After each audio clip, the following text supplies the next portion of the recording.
إن الحمد لله نحمده ونستعينه ونستغفره ونستهديه ونتوب إليه ونعوذ بالله من شرور أنفسنا وسيئات أعمالنا من يهده الله فهو المهتد ومن يضلله فلن تجد له وليا مرشدا أشهد أن لا إله إلا الله وحده لا شريك له وأشهد أن محمدا عبده ورسوله اللهم صل وسلم على سيدنا محمد وعلى آله وصحبه أجمعين أما بعد أيها الناس اتقوا الله فإن الله مع الذين اتقوا الذين محسنون قال الله تعالى في محكم التنزيل أعوذ بالله من الشيطان الرجيم يا أيها الذين آمنوا اتقوا الله حق تقاته ولا تموتن إلا وأنتم مسلمون. Kaum muslimin, jamaah salat Jumat yang dirahmati Allah, mari kita tingkatkan takwa kita kepada Allah dengan melaksanakan semua perintah yang Allah jelaskan dalam Al-Quranul Karim dan perintah Rasulullah SAW yang beliau jelaskan dalam hadis, ada sunnah beliau. Pada waktu yang sama kita juga harus meninggalkan apa saja larangan Allah yang termaktub dalam Al-Quranul Karim dan sunnah Rasulullah SAW yang menjelaskan dalam hadis beliau.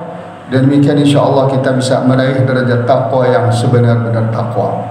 Salawat dan salam kita baca kepada kita Muhammad sallallahu alaihi wasallam. Rasulullah terakhir, tidak ada lagi Nabi dan Rasul setelah beliau. Kalau ada orang atau kelompok yang mengklaim ada Nabi ada Rasul setelah Nabi Muhammad SAW, ketahuilah itu klaim kebohongan. Tidak boleh kita ikuti dan yakini karena akan merusak dua kalimat syahadat kita, asyhadu an la ilaha illallah wa asyhadu anna Muhammadar Rasulullah. Kaum muslimin rahimakumullah, sesuai dengan sabda Rasul sallallahu alaihi wasallam bahwa kita sekarang berada di akhir zaman. Dari 60 ciri-ciri atau tanda-tanda kiamat kecil itu sudah muncul hampir semuanya. Bahkan ada yang mengatakan sudah semuanya. Tinggal kita menunggu ciri-ciri yang besar. Ada 10 ciri-ciri, di antaranya matahari terbit dari barat dan sebagainya. Nah, umat di akhir zaman ini mendapatkan musibah yang luar biasa, tantangan dan cobaan yang luar biasa. Sejak akhir abad 18 sampai pertengahan abad 20, umat Islam di seluruh dunia menghadapi dua macam peperangan yang dilancarkan oleh orang-orang kafir, khususnya kolonial barat Nasrani dan Zionis Yahudi. Bahkan di awal abad 20 ditambah lagi dengan komunis ateis yang mendeklarasikan sebagai negara komunis di Rusia setelah mereka melakukan revolusi Bolshevik tahun 1917. 6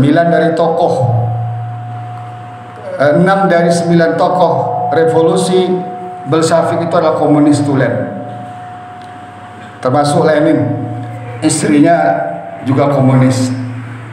Bahkan komunisme orang-orang Yahudi, karena komunisme diciptakan oleh Yahudi, dengan revolusi Bolshevik itu berhasil Yahudi menghancurkan kerajaan Tsar yang beragama Kristen Ortodok di Rusia, dan mereka mendeklarasikan menjadi sebuah negara komunis.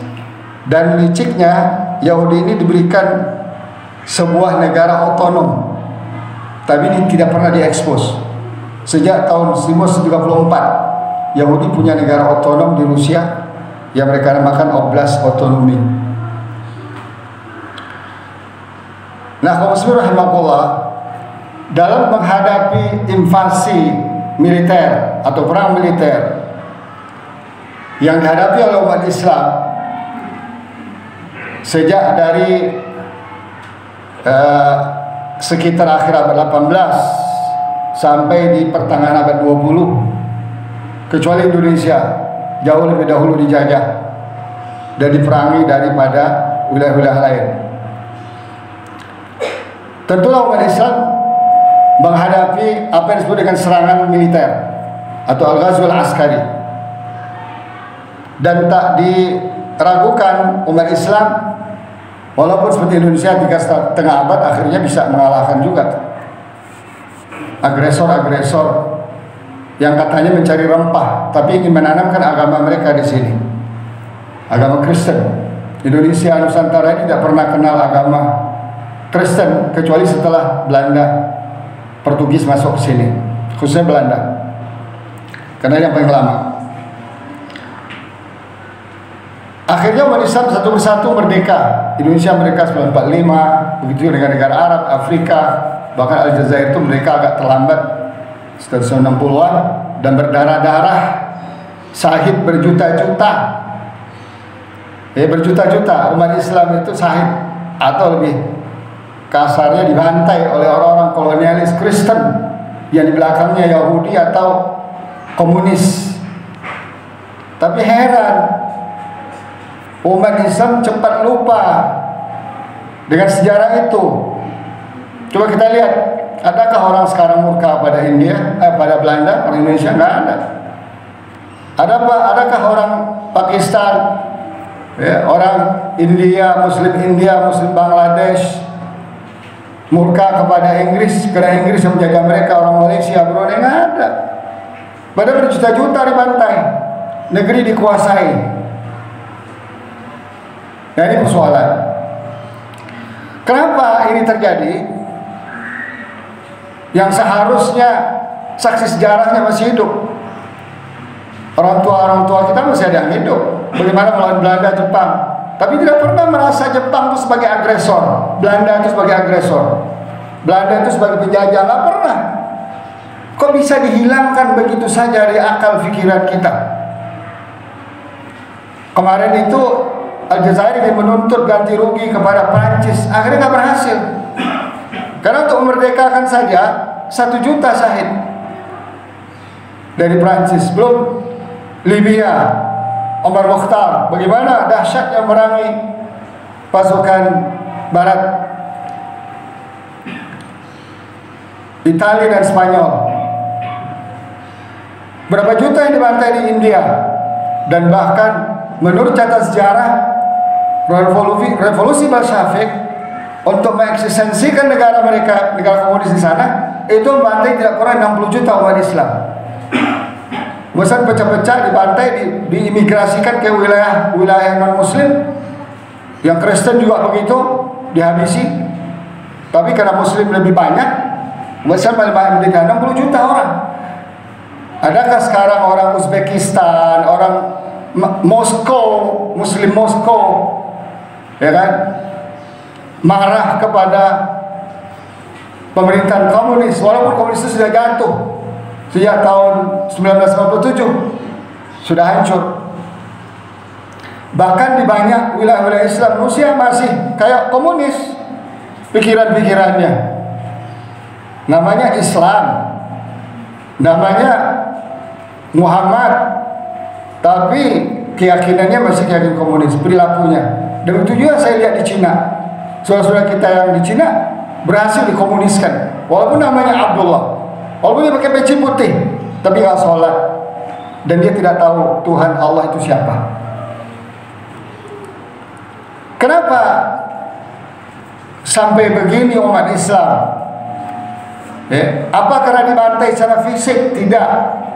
Pembantaian secara fisik tidak akan bisa merubah akal pikiran manusia. Serangan secara fisik tidak akan bisa merubah akidah keyakinan umat Islam. Bahkan malah semakin bertambah. Mereka akan kobarkan jihad, sebagaimana dikeluarkan oleh Syekh Hashim Asy'ari, resolusi jihad berdiri NU. Tidak mengurangi semangat mereka beragama dan melawan, karena mereka punya pegangan. Tapi bagaimana dengan perang satu lagi yang disebut dengan Al-Ghazwul Fikri, perang pemikiran? Di sini ternyata terletak kelemahan umat Islam. Ketika umat Islam diperang akal pikirannya, mereka lumpuh, nggak bisa berpikir lagi, nggak bisa memahami agama dengan baik lagi, tidak bisa mencintai agama mereka melebihi yang lain-lain, mencintai Rasulullah melebihi yang lain, mencintai Allah melebihi yang lain. Tidak bisa, karena akal mereka sudah lumpuh. Kalau Ghazwul Fikri, Ghazwul Askari, perang militer, berhasil memetak-metak, mengkapling-kapling dunia Islam yang tadinya satu dari Jakarta, Maroko, nyebrang ke Eropa Barat, Spanyol, Eropa Timur, subkontinen, Asia Tengah, Asia Selatan, Afrika Utara, Afrika Barat. Yang tadinya satu menjadi 50 negara lebih, negara nasionalis kecil-kecil. Bahkan ada yang 500.000 penduduknya, seperti Brunei, seperti Kuwait, seperti Qatar, Bahrain, 500.000 penduduk aslinya jadi sebuah negara. Itu hasil rekayasa, hasil kerjasama kolonialis Kristen Barat, Yahudi dan komunis Rusia untuk memecah-mecah belah umat Islam ini dari satu menjadi 50 negara nasionalis yang satu sama lain diusahakan untuk selalu berperang sama mereka sampai hari ini. Namun Al-Ghazwul Fikri lebih dahsyat hasilnya. Ghazwul Fikri yang merupakan sebuah serangan pemikiran umat Islam yang dilakukan oleh kolonialis Barat, Kristen, Yahudi dan komunis dengan segala macam cara yang pada akhirnya melumpuhkan pemikiran dan otak umat Islam sendiri. Coba kita lihat sekarang. Kita sekarang sedang berjibaku dengan Al-Ghazwul Fikri. Diperangi pemikiran kita dengan berbagai macam cara, dengan dana yang tak terhingga. Target mereka tidak lain kecuali umat Islam harus terlepas dari ajaran Al-Quran. Kalau tidak semua, sebagian. Harus terlepas dari ajaran Rasulullah. Kalau tidak semua, yang prinsip-prinsipnya, yang cabang-cabangnya biarilah. Harus mereka terlepas dari pemikiran para ulama yang istiqomah dan harus mengikut ulama penjilat penguasa. Itu target mereka dan itu berhasil sampai hari ini. Banyak metode yang mereka lakukan, banyak dana yang mereka keluarkan. Tapi di antara metode yang paling ampuh adalah membuat keraguan-raguan. Bagaimana umat Islam ini ragu pada agama mereka yang bersumberkan Al-Quran, Sunnah Rasulullah SAW dan penjelasan para ulama-ulama yang istiqamah. Dilontarkan syubhat. Apa itu syubhat? Kerancuan berfikir, kekeliruan berfikir. Seperti apa? Islam itu agama terkebelakang. Islam itu agama ketinggalan zaman. Al-Quran itu tidak semuanya harus diamalkan. Sunnah Rasulullah itu diragukan kebenarannya karena disusun 2 abad setelah Rasulullah wafat. Ajaran Islam itu diskriminatif terhadap wanita dan non-muslim. Beberapa ajaran Islam atau ayat Al-Quran mengajarkan kekerasan, intoleran, ekstremis, dan teroris. Islam tidak punya konsep politik, negara, dan kepemimpinan. Konsep khilafah itu ajaran menyimpang, tidak sesuai ajaran Islam dan harus dilarang dan harus diberangus. Yang meyakininya harus dipenjarakan atau ditindak dengan semaunya mereka. Rasulullah tidak pernah mendirikan agama, tidak pernah mendirikan negara Islam. Ini kata mereka.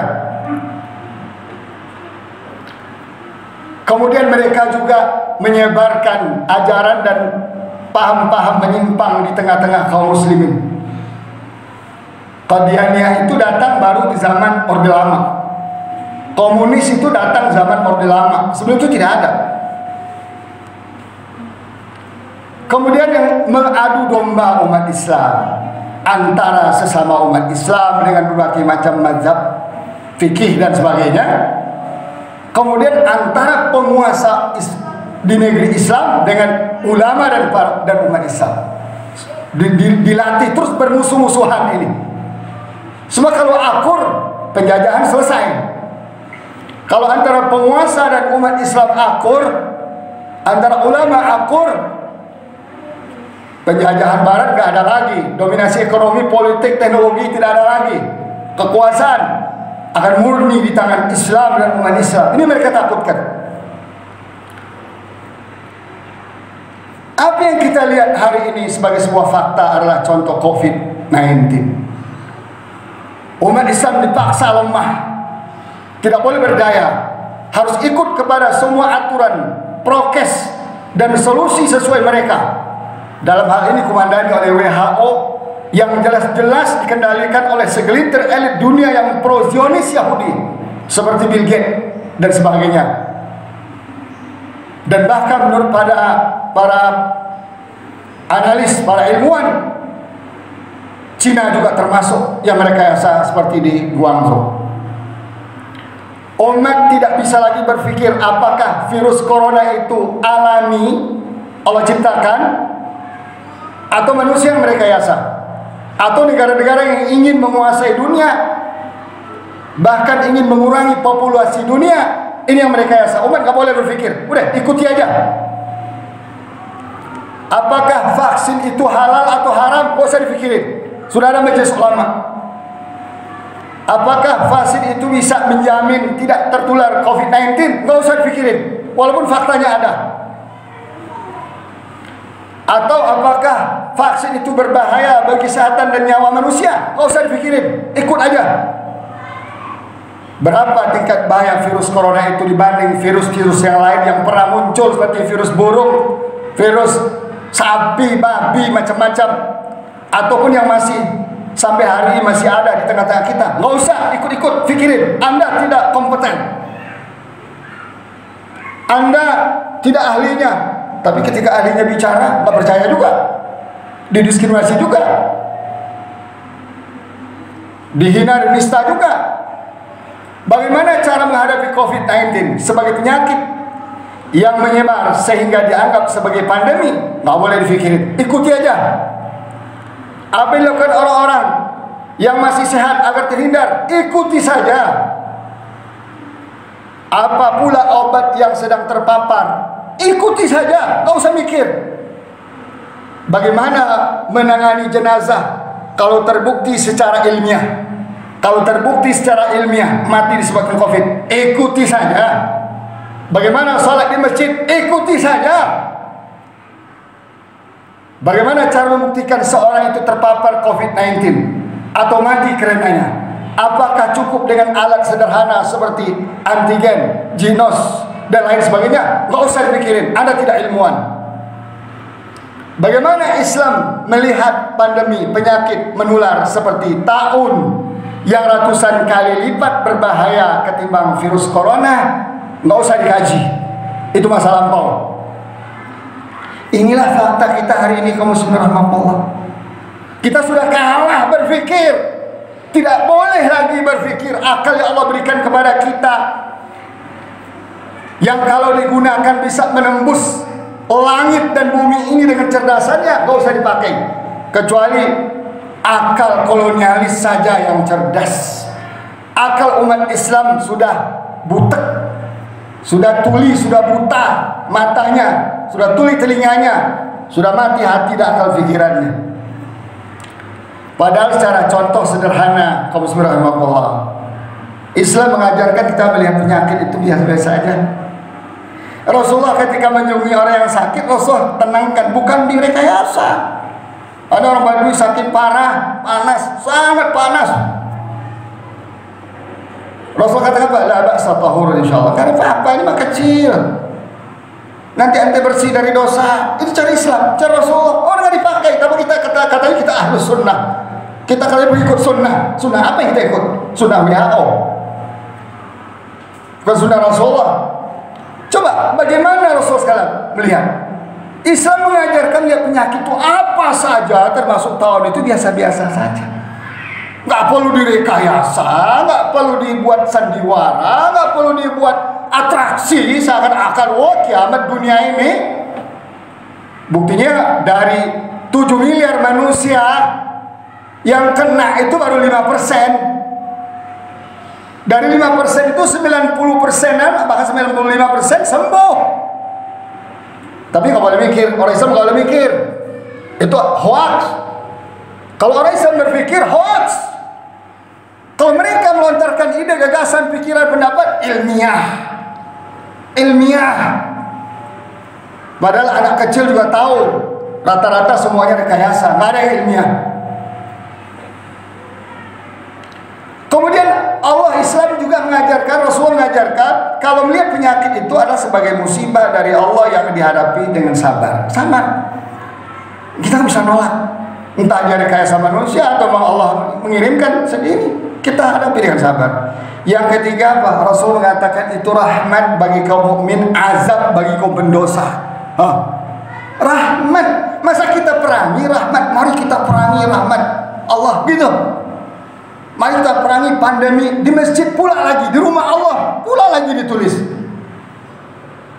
Memang benar-benar otak kita sudah lumpuh, akal kita sudah lumpuh, sudah mati, gak bisa mikir lagi. Dan bahkan penyakit itu apa saja, termasuk COVID, termasuk tahun, cara Allah untuk mengampuni dosa kita. Kemudian juga penyakit itu akan menambah keyakinan dalam diri kita bahwa tidak ada yang tertular kecuali atas izin Allah Subhanahu wa Ta'ala. Kayak peluru dalam pertempuran itu sudah ada mereknya. Kalau nggak ada mereknya, meleset dia, berbelok dia.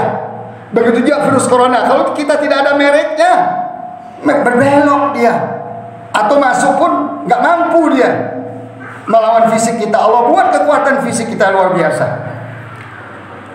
Kemudian juga Islam menganjurkan kita berobat kalau kita sakit. Karena Rasulullah mengatakan setiap penyakit ada obatnya.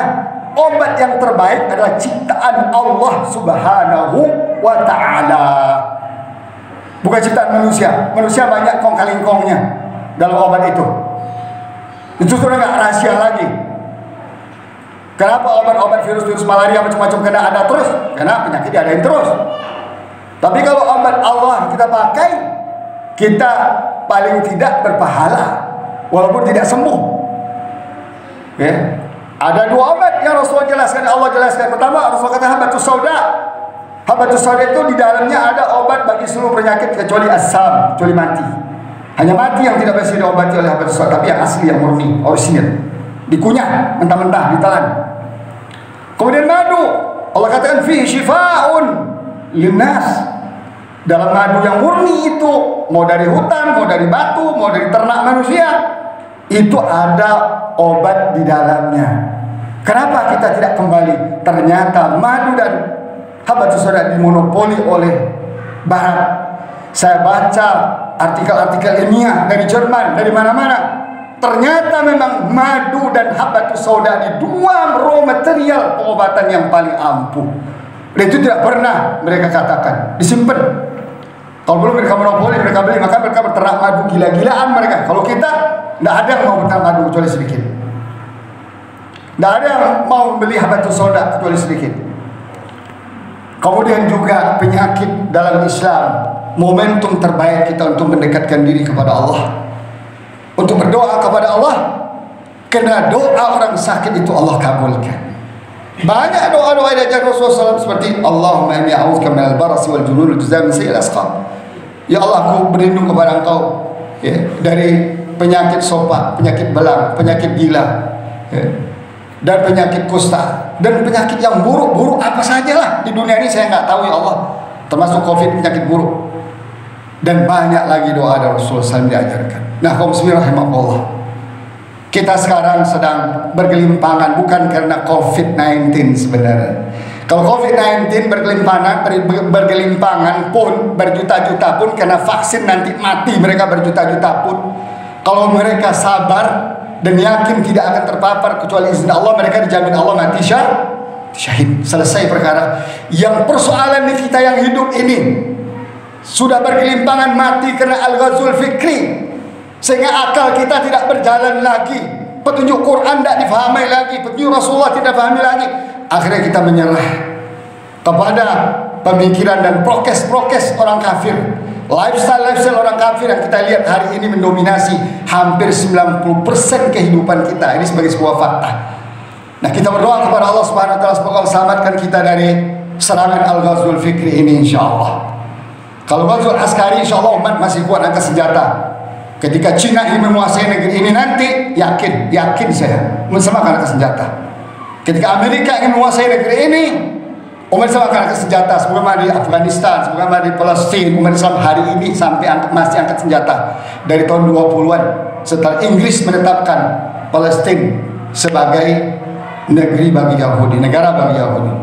Kita berdoa kepada Allah Subhanahu wa taala semoga Allah kembalikan pulih akal kita yang diserang oleh Ghazul Fikri, orang-orang kafir ini. Semoga dengan itu kita punya modal untuk kembali kepada agama kita, kembali kepada Quran kita, percaya pada Quran kita, percaya pada hadis Nabi kita, percaya kepada agama kita, pada Islam kita di atas agama-agama Islam. Ya'lu wa la yu'la. Islam itu tinggi nilainya. Kalau dipegang oleh Islam, Islam juga akan tinggi dan tidak ada akan yang bisa mendominasinya. Barakallahu li wa lakum fil Qur'anil azim. ونفعني وإياكم بما فيه من الآيات والذكر الحكيم فتقبل مني ومنكم تلاوته إنه هو السميع العليم.